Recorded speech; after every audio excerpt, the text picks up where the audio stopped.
చిన్నప్పుడు చేపట్టుకుని నేను ఉన్నానని ధైర్యం ఇచ్చారు. ఇప్పుడు అదే కూతురు కష్టమని వస్తే అవమానంగా చూస్తున్నారు.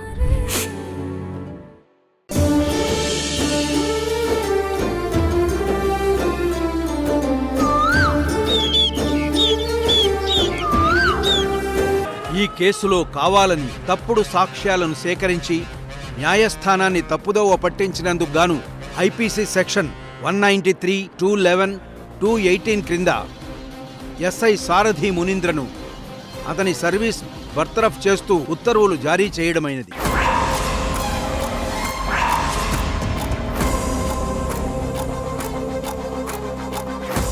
ఇన్నాళ్లు చెయ్యని నేరానికి శిక్ష అనుభవిస్తున్న లక్ష్మి నిర్దోషి అని తేలినందుకు గౌరవనీయ కోర్టు ఆమెపై ఉన్న నేరారోపణలను కొట్టివేస్తూ తక్షణమే గౌరవప్రదంగా విడుదల చేయవలసిందిగా ఈ కోర్టు ఉత్తర్వులు ఇచ్చింది.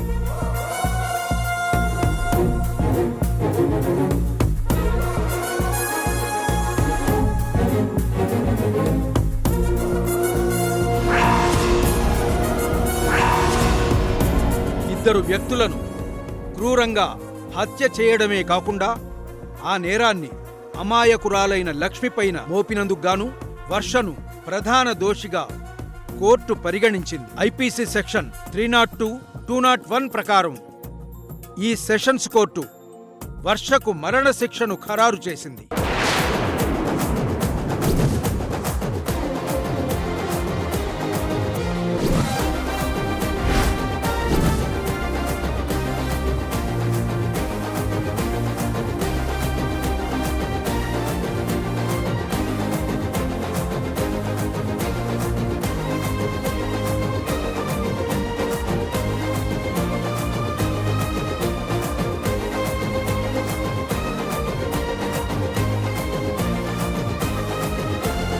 లక్ష్మి, ఎలాంటి భయం లేదు. ఇకంతా మంచి జరుగుతుంది. ఓకేనా? హ్యాపీనా కిషోర్? చూడు, నీ బిడ్డ కూడా సంతోషంగా ఉన్నాడు. నువ్వు ఎలాంటి టెన్షన్ పెట్టుకోకూడదు. అర్థమైందా? అలాగే మేడం. కొన్ని సాక్ష్యాలు సేకరించడం వల్ల కోర్టు ఈ జడ్జిమెంట్ ఇచ్చింది.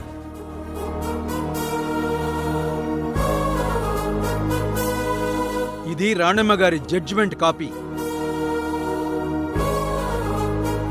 రాణమ్మ చేతిలో మరణించిన విజయ్ అనే వ్యక్తి సాధారణ పౌరుడు కాదని, అంతర్జాతీయ ఉగ్రవాద ముఠాతో సంబంధం ఉన్న ఒక ప్రమాదకరమైన స్లీపర్ సెల్ అని దర్యాప్తులో నిర్ధారించడమైనది.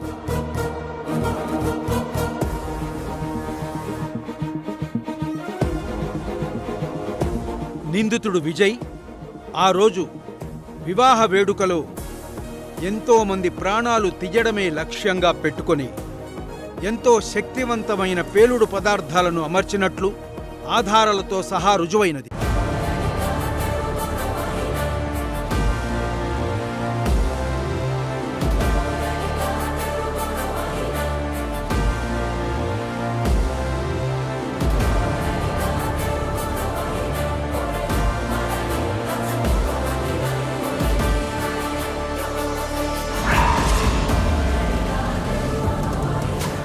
ఆ సమయంలో రాణమ్మ విజయ్ని అడ్డుకోకపోయుంటే ఆ వేడుకలో ఎంతో మంది అమాయకపు ప్రజలు ప్రాణాలు కోల్పోయేవారు. రాణమ్మ తీసుకున్న ఆ నిర్ణయం వల్ల పెను ప్రాణ నష్టం తప్పిందని ఈ కోర్టు అభిప్రాయపడుతోంది. నిందితుణ్ణి చంపడం చట్టప్రకారం నేరమైనప్పటికీ ఆమెలోని మానవత్వాన్ని, సమాజం పట్ల తనకున్న బాధ్యతను ఈ కోర్టు అభినందిస్తూ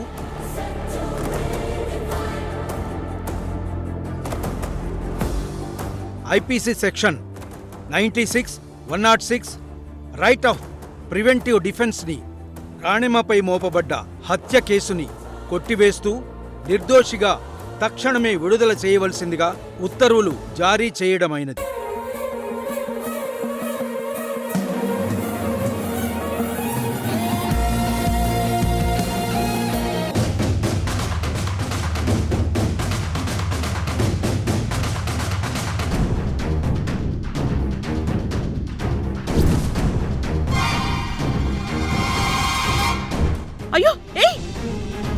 ఎవరైనా దగ్గరకు వస్తే దీన్ని పీక కోసేస్తా.